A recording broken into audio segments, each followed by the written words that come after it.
আজকে রামগঞ্জ উপজেলার মৎস্যজীবী লীগের প্রতিষ্ঠা বার্ষিকীতে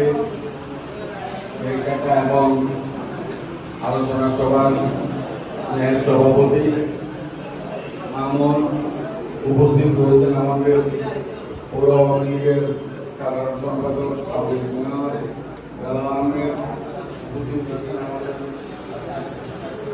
জেলা পরিষদের সম্মানিত সদস্য এবং কর্মী লীগের আহ্বায়ক সৈয়দ মাহমুদ শামসু, কেন্দ্রীয় সমিতির সভাপতি মুস্তাফিজুর রহমান বৈরসুন্নাথ, আমাদের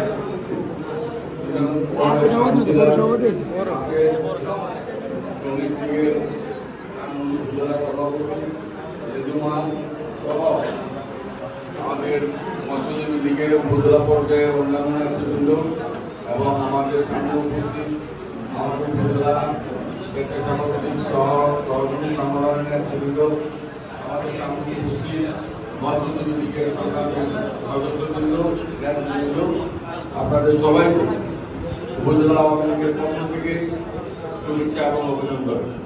আমি ধন্যবাদ জানাই মৎস্যজীবী লীগের নেতৃবৃন্দকে এত সুন্দর একটি মিছিল নিয়ে মৎস্যজীবী লীগের প্রতিষ্ঠা বার্ষিকীতে কেক কাটা এবং আলোচনা সভার আয়োজন করার জন্য তাদেরকে অভিনন্দন জানাই, ধন্যবাদ জানাই। আমরা মৎস্যজীবী লীগ